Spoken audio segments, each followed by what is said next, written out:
The first week after restructuring is always the most revealing. People don't show their true work habits during interviews. They show them once comfort returns. I didn't treat Olivia differently, and that became the difference she couldn't escape.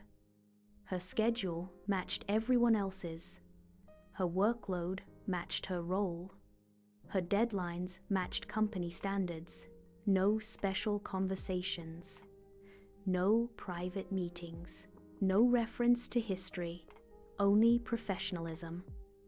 The team adapted to me quickly. Structure brings relief to chaotic workplaces, and the agency had lived in chaos for years. Clear expectations, clear accountability, clear communication. Performance improved within a month. Except for one thing. Olivia stopped volunteering ideas in meetings. She spoke only when asked. Confidence had left her, not because I intimidated her, but because familiarity was gone. She didn't know who she was to me anymore. One afternoon, she knocked on my office door. I looked up from my laptop. Yes, she stepped inside slowly. Do you have a minute? Yes. She closed the door gently and stood instead of sitting. Old habits, waiting to be emotionally invited. I didn't offer it. Can I ask you something? She said. You can ask. Her voice trembled slightly. Why are you being normal with me? I leaned back in my chair. Define normal. You're not angry. You're not cold. You're not anything. I considered the question carefully, then answered honestly, because this is work. She stared at me, searching for hidden meaning. There's no punishment? She asked quietly. This isn't a courtroom. Her composure cracked a little. I would understand if you hated me. I don't. The word landed heavier than if I'd shouted. Hate requires emotional investment, and I had withdrawn mine years ago. She blinked rapidly. I was horrible to you. I didn't interrupt. Confessions aren't given to be corrected, they're given to be heard. I kept expecting you to bring it up, she continued. Or treat me differently, or something. I folded my hands on the desk. You're not important enough in my life anymore to manage emotionally. Tears formed instantly in her eyes. Not from cruelty, from truth. People prepare defenses for anger. They never prepare for irrelevance. She nodded slowly, absorbing it. I deserve that, she whispered. I shook my head once. No, you deserved consequences. Life already handled those. I'm just your supervisor. That was the first day she looked at me, not as her past, but as her authority. Weeks passed. Her work improved noticeably, not to impress me, to prove something to herself. Accountability does that. It rebuilds identity when guilt erodes it. Then Daniel appeared. Not in my office, at reception. I was informed a visitor asked for me by name. I already knew before seeing him. Time had changed him differently than it changed us. Less confidence, more urgency. He stood when I entered the lobby. Emma. My expression remained polite. You should schedule through email for professional meetings. This isn't professional, he said quickly. I just need 5 minutes. I checked my watch. You have 2. We sat in a small conference room. He struggled to begin the first honest thing I'd seen from him in years. I made the biggest mistake of my life, he said. I waited. I thought what we had would always be there. I didn't realize what you were until you were gone. Regret always sounds poetic after consequences. I'm not here to revisit personal history, I replied calmly. I just want another chance. There it was. Not closure, access. I stood. I wish you well, Daniel. Panic flashed across his face. That's it? Yes. You don't feel anything? I met his eyes not with anger, but clarity. I forgave you a long time ago, but forgiveness doesn't reopen doors. I walked to the door and opened it. The conversation was over because the past was over. He didn't follow, and for the first time, neither did the memory of him. Power doesn't feel the way I thought it would. It isn't loud, it isn't victory, it's quiet and steady. After Daniel came to the office, he didn't return again. But consequences don't always need witnesses.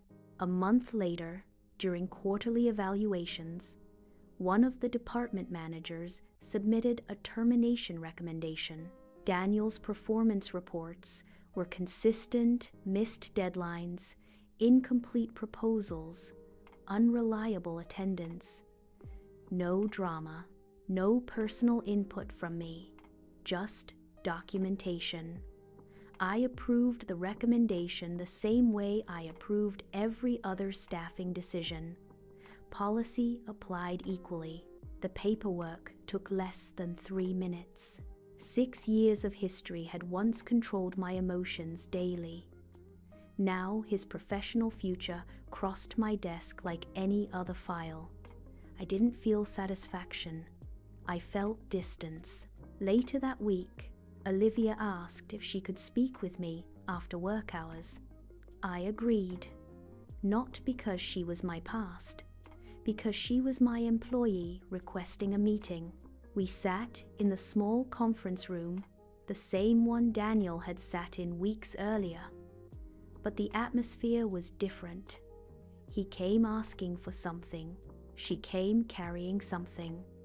Her hands stayed folded tightly together.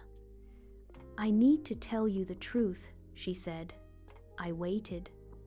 Not as a friend, as a witness. I didn't fall in love with him, she continued slowly. I was jealous of you. She finally looked up. You had stability.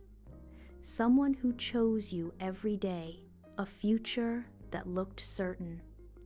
And I kept feeling like I was standing next to a life I didn't have. Her voice shook. He was never the point. You were.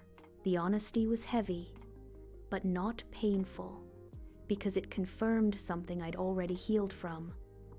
I thought if he wanted me, then maybe I was finally enough, she whispered. Silence sat between us. Not awkward, not angry, just finished. I don't expect forgiveness, she added. I considered my answer carefully. You already have it, I said. Her eyes filled. But forgiveness isn't restoration. Tears slipped down her cheeks. I know. She wiped them quickly, embarrassed. I just needed you to hear it from me once. I nodded. Then it's heard. She stood, pausing at the door. Working here, under you, it changed me, she admitted. You didn't punish me. You just didn't need me anymore. And somehow that was worse. But also what forced me to grow. Growth often starts where validation ends. Over the next months, her work became consistently strong, reliable, thoughtful, professional. Not the person she was, not the person I was either.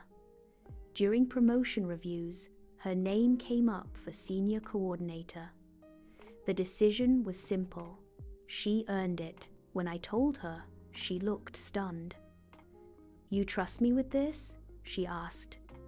I trust your work, I answered, and that was the most honest form of respect left between us. No friendship returned. No past revived. Only two adults who survived being younger versions of themselves. Years ago, I believed losing them ended my life. But endings are only painful when you think they remove your future. They don't. They remove the version of you that couldn't reach it. The last time I saw Daniel was accidental, a grocery store parking lot. He noticed me first, hesitated, then gave a small nod. I returned it. No conversation needed, no unfinished sentences left. Some stories don't need reconciliation, they need completion. I got in my car and drove home to an apartment filled only with things I chose. And I finally understood something simple. They didn't lose me the day they betrayed me. They lost me the day I stopped needing them. And that was the day my life actually began.